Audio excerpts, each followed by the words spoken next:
दोस्तों, उम्मीद है खैरियत से होंगे। आज एक और लेक्चर सीरीज के साथ हाजिर हूँ। CS401 computer architecture and assembly language. Lecture शुरू करने से पहले मैं कुछ चीज़ों को आपसे डिस्कस करना चाहता हूँ, आपको बताना चाहता हूँ। इस कोर्स में, इस लेक्चर में हम जो चीज़ें कवर करेंगे, सबसे पहले तो हम अपना स्टडी मटेरियल कवर करेंगे। फिर इसी लेक्चर में आपको टॉपिक के रिलेटेड MCQs क्वेश्चन भी प्रोवाइड किए जाएंगे और हम शॉर्ट क्वेश्चंस को भी देखेंगे और लॉन्ग क्वेश्चंस को भी देखेंगे। और एंड ऑफ द लेक्चर हम इस काबिल होंगे कि हमें टॉपिक्स भी समझ आ चुके होंगे, हमें क्वेश्चंस का भी पता चल चुका होगा कि किस टाइप के क्वेश्चंस हमें आ सकते हैं और हमें उनको हल करने का तरीका भी आता होगा। तो चलते हैं अपने लेक्चर की तरफ।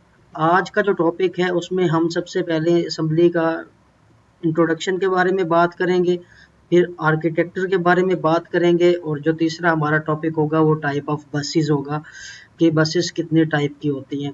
पहले टॉपिक में हम कंप्यूटर आर्किटेक्चर असेंबली लैंग्वेज के पर्पस ऑफ स्टडी को डिस्कस करेंगे कि हम उसको किस मकसद के लिए पढ़ रहे हैं और बेसिकली असेंबली लैंग्वेज है क्या।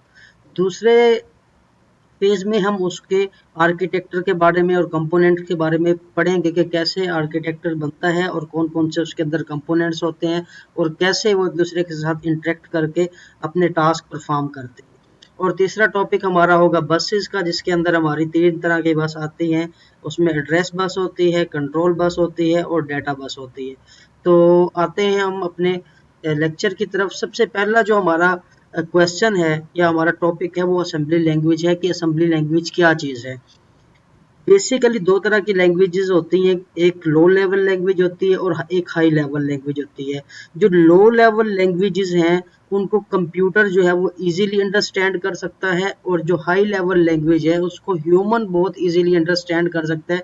बट दोनों इतनी मुश्किल नहीं है, दोनों ही सेम है, थोड़ा सा फ़र्क आ जाता है।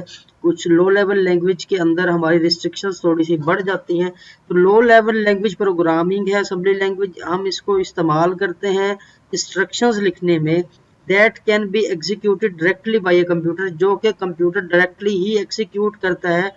It's consider a low level language because it is very close to the machine. इसको लो लेवल लैंग्वेज इसी वजह से कहा जाता है क्योंकि ये मशीन लैंग्वेज के बहुत ज़्यादा क्लोज होती है और डायरेक्टली हम कंप्यूटर को इंस्ट्रक्शंस दे रहे होते हैं जो कि कंप्यूटर का प्रोसेसर या कंप्यूटर बहुत जल्द अंडरस्टैंड कर लेता है। उसके बाद आर्किटेक्चर हमारा क्या है। आर्किटेक्चर हमारे हार्डवेयर के कंपोनेंट्स होते हैं जिसमें हमारा CPU आ जाता है, मेमोरी आ जाती है, हमारी इनपुट और आउटपुट डिवाइसेस आ जाती हैं और हमारा सिस्टम के सॉफ्टवेयर कंपोनेंट्स, इसमें ऑपरेटिंग सिस्टम्स वगैरह शामिल हैं और हमारी एप्लीकेशंस जो हम इस्तेमाल कर रहे होते हैं वो सब कुछ हमारे आर्किटेक्चर में आता है। उसके बाद आ जाएं कि what is the role of IO devices in computer system. जो IO डिवाइसेस हैं वो हमारे कंप्यूटर को अलाउ करती हैं कि वो सिस्टम के साथ इंटरेक्ट करे आउटसाइड ऑफ द वर्ल्ड, बाहर की दुनिया से, और हमें इनपुट प्रोवाइड करे प्रोसेसिंग के लिए और आउटपुट प्रोसेसिंग इंफॉर्मेशन हमें ये 2 चीज़ें वो प्रोवाइड करेगा। IO डिवाइसेस या component of the device, component of computer जो है वो क्या करते हैं, उनको हम IO डिवाइसेस भी बोलते हैं। कंप्यूटर सिस्टम को इंटरेक्ट करवाते हैं आउटसाइड ऑफ द वर्ल्ड कि बाहर की दुनिया में क्या हो रहा है, बाहर से इनपुट क्या आ रहा है, फिर उसको प्रोसेस करवा के उसका आउटपुट देते हैं, जिसके बारे में हम डिटेल से ऑलरेडी पिछली क्लासेस में पढ़ भी चुके हैं। तो उसके बाद आते हैं कि what is the role of processor in a computer system. Computer का जो रोल है प्रोसेसर का वो कंप्यूटर सिस्टम में क्या है, हमें ऑलरेडी ये पता है कि जो प्रोसेसर है वो कंप्यूटर का ब्रेन कहलाता है और वो रिस्पॉन्सिबल होता है जितनी भी एक्टिविटीज़, जितनी भी इंस्ट्रक्शन कंप्यूटर को दी जाती है उनको वो परफॉर्म करता है। एक कंट्रोल और फ्लो ऑफ डेटा को वो कंट्रोल करता है और जितने इंस्ट्रक्शंस हैं उसने फ्लो वाइज उसको परफॉर्म करवाना होता है। उसके बाद हमारा क्वेश्चन है what is the main function of memory in computer science. Main function जो कंप्यूटर साइंस में जो कंप्यूटर सिस्टम के अंदर जो मेन फंक्शन है मेमोरी का वो डाटा स्टोर करना है और प्रोग्राम को इंस्ट्रक्शन देनी है that are currently being used by the processor, जिसको प्रोसेसर ऑलरेडी इंस्ट्रक्शंस को यूज कर रहा होता है। उसके बाद हम आ जाते हैं बसेस के ऊपर। बसेस क्या है? Buses are essential component of computer. बसें जो है वो बसेस जो हैं वो एक इसेंशियल, एक लाजमी कंपोनेंट ऑफ कंप्यूटर का है, आर्किटेक्चर का। A bus refer to a communication pathway that connect different hardware components. Bus जो है वो कम्युनिकेशन का एक जरिया है, एक रास्ता है जो कि मुख्तलिफ हार्डवेयर कंपोनेंट्स को आपस में कनेक्ट करता है। प्रोसेसर को मेमोरी के साथ, प्रोसेसर को आईओ डिवाइसेस के साथ, मेमोरी को प्रोसेसर के साथ, मेमोरी को डिवाइसेस के साथ, एक कंप्यूटर के अंदर। उसके अंदर हमारे पास तीन तरह की बसेस आ जाती हैं। इसमें एड्रेस बस है, डेटा बस है और कंट्रोल बस है। इसके कॉन्सेप्ट बहुत ही क्लियर है, इसको लेके कंफ्यूज नहीं होइएगा। एड्रेस बस जो है वो नाम से ही जाहिर है कि जो हमारी एड्रेस बस है वो हमारे एड्रेसेस को कंट्रोल करेगी। ये क्या है? एड्रेस बस रिस्पॉन्सिबल है transmitting memory address which is used by processor to access the data stored in memory. जब हम कोई डाटा किसी मेमोरी में स्टोर करते हैं तो उसको प्रोसेसर एक्सेस करता है हमारी इंस्ट्रक्शन के मुताबिक उसको इस्तेमाल करने के लिए। उस डाटा को जो हमारी मेमोरी में स्टोर है उसको एक बेसिक एड्रेस दिया जाता है। वो एड्रेस प्रोसेसर हमारी एड्रेस बस को प्रोवाइड करता है और एड्रेस बस जो है वो रिस्पॉन्सिबल होती है हमारे उस डाटा को ट्रांसमिट करने की। अब वो ट्रांसमिट कहाँ पे करेगी? वो एड्रेस पे करेगी। वो एड्रेस क्या है? वो हमारा मेमोरी एड्रेस है। तो एड्रेस बस रिस्पॉन्सिबल है डाटा को ट्रांसमिट करने की। और किस डाटा को ट्रांसमिट करती है, किस एड्रेस पे करती है? मेमोरी एड्रेस पे ट्रांसफर करती है और डाटा जो कि प्रोसेसर की तरफ से दिया जाता है। तो एड्रेस बस का कॉन्सेप्ट क्लियर है कि वो रिस्पॉन्सिबल है डाटा ट्रांसमिट करने के लिए जो कि उसे मेमोरी एड्रेस से मिला है, और मेमोरी एड्रेस जो उसको मिला है वो प्रोसेसर की तरफ से मिला है। दूसरी बस की तरफ आते हैं, वो हमारी डाटा बस है। डाटा बस क्या होती है? डाटा बस रिस्पॉन्सिबल होती है कि वो डाटा को ट्रांसमिट करे between the processor, memory and IO devices. जो हमारी डाटा बस है वो हमारी एड्रेस बस से डाटा लेगी और वो रिस्पॉन्सिबल होगी कि वो प्रोसेसर, मेमोरी और आईओ डिवाइसेस के दरमियान उस डाटा को ट्रांसमिट करे। तीसरी जो हमारी बस है वो कंट्रोल बस है। अब जो कंट्रोल बस है वो हमारी इस्तेमाल होती है, रिस्पॉन्सिबल है for transmitting control signal between different component of the computer system such as signal from read and write operation. अब हम सिस्टम के ऊपर अगर कुछ राइट करते हैं और वो राइट और रीड जो हमारे ऑपरेशंस है उनको हमारी कंट्रोल बस देखती है। फर्ज कर ले कि हमने किसी डॉक्यूमेंट के अंदर हमने लाइन जो हमने राइट की है उस लाइन को मेमोरी तक पहुंचाना, उसको जो वो मेमोरी तक पहुंचाना डाटा बस का काम है और एड्रेस बस का काम है। कंट्रोल बस क्या काम करती है? अगर 10 से 12 फाइलों के अंदर से डाटा जा रहा है तो कंट्रोल बस उस सारे सिग्नल को कंट्रोल करेगी कि कौन सा डाटा किस कंपोनेंट से होके गुजरेगा और किस कंपोनेंट में जाके वो स्टोर होगा और उसका मेमोरी एड्रेस क्या होगा और किस तरीके से जाएगा। वो ओवरऑल सारे सिग्नल जितना भी हमारे प्रोसेसिंग हो रही होती है उस सारे सिग्नल को हमारी कंट्रोल बस जो है वो उसको कंट्रोल करती है। वो रिस्पॉन्सिबल होती है कि उस डाटा को ट्रांसमिट करे अकॉर्डिंग टू सिग्नल, जिस तरीके से हमें सिग्नल रिसीव हो रहे हैं डाटा के उनको ट्रांसमिट करें। एक बेसिक से और इजी से कॉन्सेप्ट है। हम आते हैं अगले क्वेश्चन की तरफ। कंक्लूजन क्या है? ओवरऑल जो हमारी बसें हैं वो एक क्रिटिकल रोल प्ले करती हैं facilitating communication between different component of the computer by allowing component to transmit data and signal to one another. Buses help to ensure that the system operate efficiently and reliably. Conclusion यही निकलता है कि जो हमारी buses हैं वो एक critical role play कर रही हैं। जितने भी ऑपरेशंस हो रहे हैं, जितने भी कंप्यूटर सिस्टम के अंदर कम्युनिकेशंस हो रही हैं वो कंपोनेंट से पहुंचाते हुए, गुजारते हुए मुख्तलिफ जगह से, जो उसका एक बेसिक प्रोसेस है कि एक चीज़ दूसरी जगह तक जाएगी तो वो किस प्रोसेस से जाएगी, उस सारे प्रोसेस को कंट्रोल करते हुए इस चीज़ को इंश्योर करती है कि हमारा जो सिस्टम है वो ऑपरेट करे इफिशिएंटली एंड रिलायबली। अच्छे से हमारा सिस्टम ऑपरेट करे और परफेक्टली करे, कोई भी चीज़ आगे से एक जगह से दूसरी गलत जगह पर ना जाए। तो ये तीनों बसेस हमारे सिस्टम के ओवरऑल प्रोसेसिंग को एफिशिएंटली और रिलायबली कंट्रोल करके हमारे सिस्टम को चलने के काबिल बनाती हैं। अब आते हैं एमसीक्यूज की तरफ। हमारे सिस्टम में जो हमारा आज का टॉपिक है उसके जो कुछ एमसीक्यूज मेन इंपॉर्टेंट जो मुझे लगे तो वो मैंने ऐड कर दिया। What are the 3 buses used in a computer system?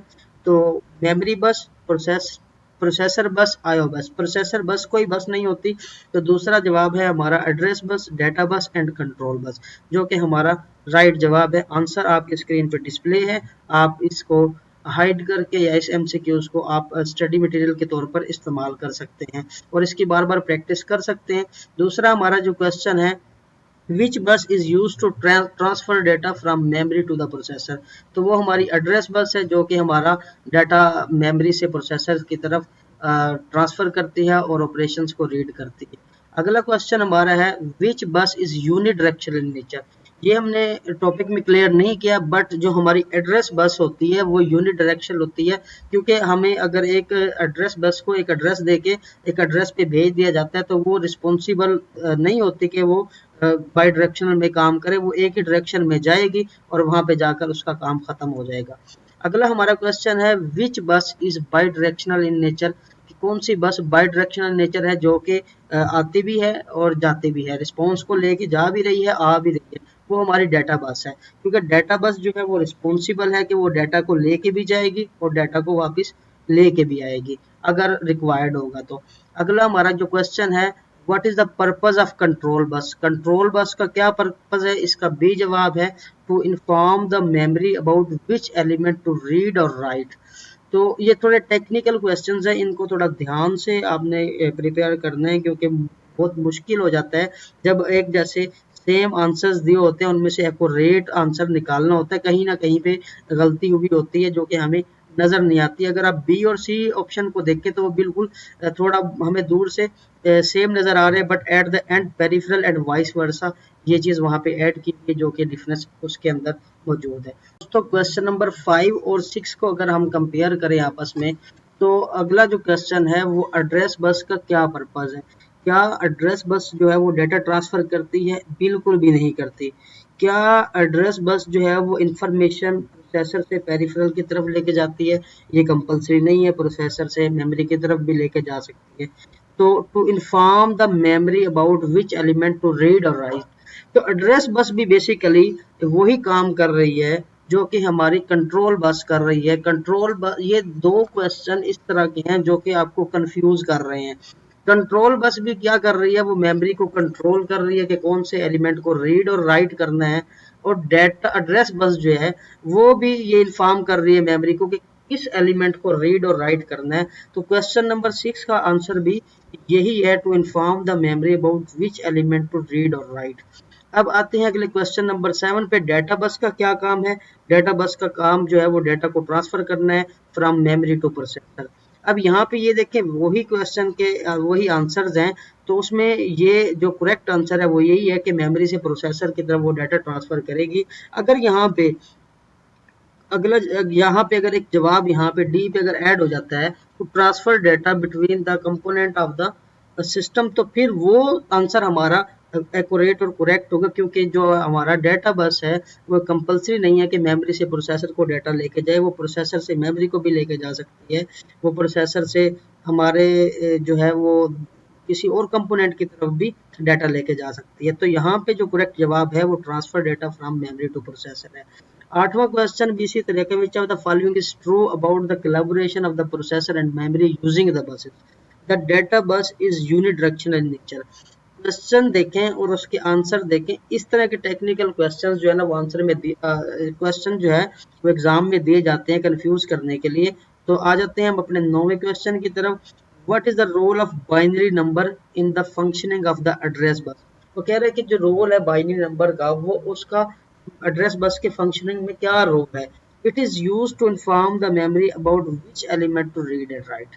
ठीक है, तो ये ही इसका करेक्ट आंसर है। अब इसके आंसर देख लें। It is use to transfer data, तो एड्रेस बस का काम ट्रांसफर डेटा नहीं है, तो ये पहला सवाल का जो पहला क्वेश्चन का जो पहला ऑप्शन है वो यही गलत हो गया। It is use to inform the memory, तो ये इन्फॉर्म मेमोरी को इन्फॉर्म करता है, यहाँ तक ठीक है। It is use to take information from the processor to a peripheral and vice versa.